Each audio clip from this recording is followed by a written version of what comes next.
બોલો સાળંગપુર વાળા દાદાની. આજે આજે પબ્લિક આપણે જોઈ રહ્યા છીએ. આ ખાલી ને ખાલી સુરતમાં જ બની શકે. બીજી કોઈ જગ્યા પર તમને આટલી મોટી જનવેદની જોવા નહીં મળે. પબ્લિક ક્યાંથી આવે, કેવી રીતના આવે, મેનેજમેન્ટ કેવી રીતના થાય, કેવી રીતના પોતપોતાની ઘરે લોકો પહોંચી જાય, એ આજ સુધી કોઈને ખબર પડી નથી. આ સુરતની પવિત્ર ધરતી છે, જ્યાં તમે જે પણ કાર્યક્રમો યોજો છો સફળતાપૂર્વક થાય છે. અને આજે તો દાદાનો આ સોનેરી અવસર છે, હનુમાન દાદાનો અવસર છે. આ જે માગો એ મળે એવો આ દાદો છે, પરમ પ્રતાપી. હું તો સાળંગપુર અવારનવાર જાઉં છું. દાદાની કૃપા મારા પર સદાય છે. જે પણ કાર્યો કરું છું દાદાની અનુમતિ લઉં છું. હરિપ્રકાશ દાસજી સ્વામી છે, એમની અનુમતિ લઉં છું. આમ તમને કદાચ નહીં ખબર હોય તો કહી દઉં કે મને સ્વામી વગર નથી હાલતું અને સ્વામીને મારી વગર નથી હાલતું, અને અમને બેયને સાળંગપુર વાળા દાદા વગર નથી હાલતું. બહુ લાગણી છે, બહુ પ્રેમ છે સ્વામીને. હજારો યુવાનો, સાધુ સંતો, ગુજરાત એટલે સાધુ સંતોની નગરી છે, સ્વામીઓની નગરી છે. પણ આ જે સ્વામી છે ને બહુ અલગ છે. પોતે હનુમાન દાદાની કથા કરે છે, પણ દેશ વિદેશની અંદર, ગુજરાતની અંદર, આઉટ ઓફ ગુજરાતની અંદર યુવાનોને વ્યસન મુક્ત કરવાનું કાર્ય કરે છે. એનાથી ઉત્તમ કાર્ય કોઈ નથી. આજે મારે સ્વામીને કહેવું પડશે કે સુરતમાં વ્યસન મુક્તિ કરાવી બહુ અઘરું છે, ભયંકર અઘરું. માવાની નગરી એટલે સુરત તમે કહી શકો છો સ્વામી, કેમ કે મેં તો સુરતમાં 1700 પ્રોગ્રામ કર્યા છે. કેક કટ કરતા હોય તો જેને હું કેક ખવડાવવા જાઉં એના એક મોઢામાં માવો હાલતો હોય, બીજા મોઢામાં કેક હાલતી હોય, તો એ ઉપાડી રહી. એટલે આયા સુરતના લોકોને માવા છોડાવવા કાઠું છે, પણ સ્વામીના ડાબા હાથનો ખેલ છે. હજારો લોકોને વ્યસન મુક્ત કરાવ્યા છે. આ કૃપા છે, સાળંગપુર વાળાની કૃપા સદાય તમામ સુરતીઓ ઉપર રહી.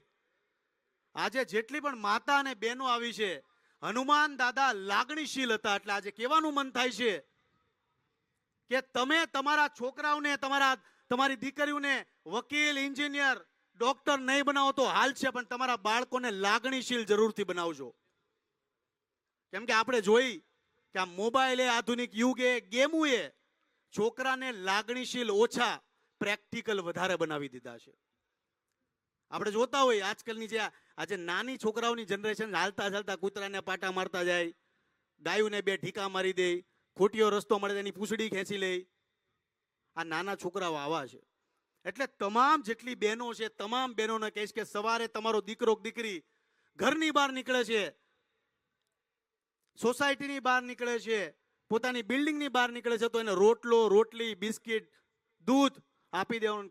લાગણીશીલ બનાવતા શીખો, કરુણામય બનાવતા શીખો. આપણે જોતા હશું આ જેટલા સુરતના ભાઈઓ છે, ગુજરાતના ભાઈઓ છે, આપણે ગાડી હાંકતા હોય, રાતના 3-3 વાગ્યા સુધી ગાડી હાંકતા હોય, આખી રાત ગાડી હાંકતા હોય, આપણું શરીર તૂટી ગયું હોય, આપણા ઉજાગરા હોય, ઝોકા આવતા હોય, પણ રસ્તામાં 4-5 ગાયો મળી જાય ને તો આપણે કોઈ દિવસ રીહ નહીં ચડે, ગુસ્સો નહીં આવે ક્યારે એના પ્રત્યે. તમે વિચાર તો કરો કે ગાયે કેટલી કરુણામય કહેવાય, કેટલી કરુણા ભેગી પડી છે. એવું આપણે કરુણામય બનવાનું છે.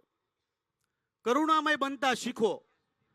પછી સોસાયટીમાં આપણે રહેતા હોય, કોઈ દી કામ કર્યા ન હોય, ધર્મના પાણી હાટું બાંધતા હોય, પાણીના બિલ નો ભરાય, પ્રમુખ હારે બાંધતા હોય, સોસાયટીમાં હામે બાંધતા હોય, અને પછી કરુણામયની વાતું કરો ને તો નો હાલે મારા ભાઈ. એટલે આ તમારો પ્રેમ છે, સ્વામીજીનો પ્રેમ છે. આ આટલી મોટી જનભેદની ઊભી છે. સ્વામીજી પાસે સરસ મજાની ઘણી બધી હનુમાન દાદાની વાતો છે. હનુમાન દાદાએ 2 સંજીવની પર્વત ઉપાડ્યા હતા, કોઈને ખબર નહીં હોય, આપને એકની જ ખબર છે. ચાલતી ફારતી જ્ઞાનની યુનિવર્સિટી એટલે સ્વામીજી તમે કહી શકો છો.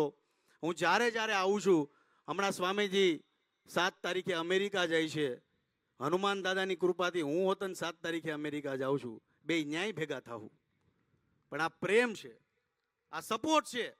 અને હું તો હંમેશા કહું છું કે ખજૂરભાઈને કોઈ આગળ લાવ્યો હોય તો સુરતીઓ યોગી ચોક હોય. અહીંયા સ્વામીજી અડધું યોગી ચોક આવ્યું છે, અડધું વરાછા આવ્યું છે, મોટા વરાછા આવ્યું છે, અમરોલી આવ્યું છે, કતારગામ આવ્યું છે. અને આમ જોવા જાય ને તો કોઈ પણ કલાકારને આગળ લાવવા વાળું સુરત હો સ્વામીજી. એટલે તમારો પ્રેમ છે, તમારો સપોર્ટ છે. આજે ગુજરાતમાં નંબર 1 યુટ્યુબ ચેનલ બની હોય, ગુજરાતમાં નંબર 1 ફેસબુક ચેનલ બની હોય તો એ તમારા બધાના પ્રેમના લીધે છે. એટલે આવો પ્રેમ સદાય મારી પર રાખજો. સ્વામીજીને હું અવારનવાર કહું છું કે પ્રેમ આપતા રહેજો, સપોર્ટ કરતા રહેજો. બાકી જીવનમાં બીજું કાંઈ નથી જોતું. 250 ઘર અત્યાર સુધીમાં જરૂરિયાતમંદ લોકોના બનાવ્યા છે. અને જ્યાં સુધી કામ કરતા રહીશું, ગુજરાતીઓ માટે કામ કરતા રહીશું. બાકી ભેગા કરીને ક્યાંય નથી જવું. લોકોનો પ્રેમ, લોકોનો સપોર્ટ, લોકોનો સહયોગ મળે એ જ બહુ છે. સ્વામીજીના આશીર્વાદ મળે એ જ બહુ છે. મારું વક્તવ્ય પૂરું કરીશ અહીંયા. તમામ જેટલા પણ આજે સાંભળવા આવ્યા છે સ્વામીજીને, હનુમાન દાદાની કથા સાંભળતા રહેજો. આ દાદો એવો છે કે જે માગો એ મળે. હું એક નાનકડું મેં મંદિર બનાવ્યું છે એક ગામમાં. એક નાનકડી વાત તમને કહીશ. આઠસંગ ગામમાં આ દાદા કેટલા પરચા આપે છે એની તમને બહુ સત્ય વાત કરું છું કે દાદા કેટલા પરમ પ્રતાપી છે. આપણે દાદાને શું કામ માનીએ છીએ, આપણે અવારનવાર સાળંગપુર શું કામ જાય છે ને, એની એક બહુ નાનકડી વાત કરું છું કે એક ગામ છે આઠસંગ ગામ. ઉનામાં જ્યારે હું વાવાઝોડું આવ્યું, ઘર બનાવતો આઠસંગ ગામમાં પહોંચું જાય, એક ભજીયાની લારી હોય છે, ત્યાં ભજીયા ખાવા ઉભો રહું છું. એક સંપન્ન માણસ મારી આ પાસે આવીને એમ કહે છે, ભાઈ ખજૂરભાઈ તમારું નામ બહુ સાંભળ્યું છે, તમે ગરીબોના ઘર બનાવો છો. એક મંદિર છે તૂટેલી ફૂટેલી હાલતમાં, મને ખાલી તમે કડિયા ગોતી આપો, મજૂર ગોતી આપો. મને વિચાર આવ્યો કે ભાઈ આ એટલો મોટો સંપન્ન માણસ, આને હું કડિયા નહીં મળતા હોય, આને મજૂર નહીં મળતા હોય. મેં કીધું ભાઈ જવા જો, હું મારા કામમાં વ્યસ્ત છું એમ કહીને મેં મોકલી દીધા. મેં મારી ટીમમાં આવીને ડિસ્કસ કર્યું કે આ માણસને હું કડિયા મજૂર નહીં મળતા હોય, એટલો મોટો માણસ થઈને. વાત ઈ પતી ગઈ. 1 વર્ષ થયું, 2 વર્ષ થયું, 18 વર્ષ થયા. કોમેડી વિડીયો શૂટિંગ કરવા માટે હું આઠસંગ ગામની સીમમાં પહોંચ્યો. ત્યાં ડુંગર પર હનુમાન દાદાનું મંદિર હતું તૂટેલી ફૂટેલી હાલતમાં. ત્યાં દાદાના દર્શન કર્યા. દાદાને જોઈને મેં ખાલી એટલું કીધું ભાઈ દાદાની હાલત તો જુઓ, તૂટેલું ફૂટેલું મંદિર. મેં તરત કીધું કે આપણે દાદાનું મંદિર રિપેર કરાવીએ, ટાઇલ્સ નખાવીએ. માણસોની દાદાની આંખમાં આંખ નાખીને મેં ખાલી જોયું. 2 વર્ષ પહેલા જે માણસ મને મળ્યો હતો એ મારી બાજુમાં આવીને ઉભો રહી ગયો. એને જોઈને હું ચોંકી ગયો. મેં તમે મને કે મેં તમને 2 વર્ષ પહેલા જે મંદિર રિપેર કરાવવાનું કીધું હતું ને એ આ મંદિર છે. એવું જરાય નથી કે આ દાદાનું મંદિર છે કોઈ નથી કરી શકતો. આજુબાજુની ગામની અંદર હજારો કરોડો લોકો એવા વ્યક્તિઓ છે જે આ મંદિર કરી શકે છે, પણ દાદાની જેને આજ્ઞા હોય ને એ જ આ મંદિર કરી શકે છે. એ ભાઈએ મને પાછું એ કીધું કે અત્યાર સુધી કોઈ સાધુ સંતોના ટેકા નથી, દાદાની પથારી ઉલાળી નાખે છે. એવા પરમ પ્રતાપી આ બજરંગબલી છે. મેં આનંદ પાનંદમાં ટાઇલ્સ નખાવવાની શરૂઆત કરી. બીજા દિવસે ટાઇલ્સ નાખી દીધી છે. બીજા દિવસે એક ઘેટા બકરા ચરાવવાળો માણસ મારી પાસે આવીને મારી સામે જોઈને મને કહે છે કે તમે ટાઇલ્સ કરી છે આજે, એની કરતા દાદાનું મંદિર તોડી નાખો ની અને નવું બનાવો ની. એમ ખાલી એટલું મારી સામું જોઈને મેં દાદાની સામું જોયું. માણસ નથી ગાયબ થઈ ગયો.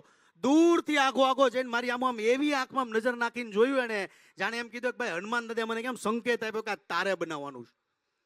દાદાનું મંદિર બનાવવાની શરૂઆત કરી, દાદાની પુનઃ પ્રાણ પ્રતિષ્ઠા કરી, દાદાનું મંદિર બની ગયું.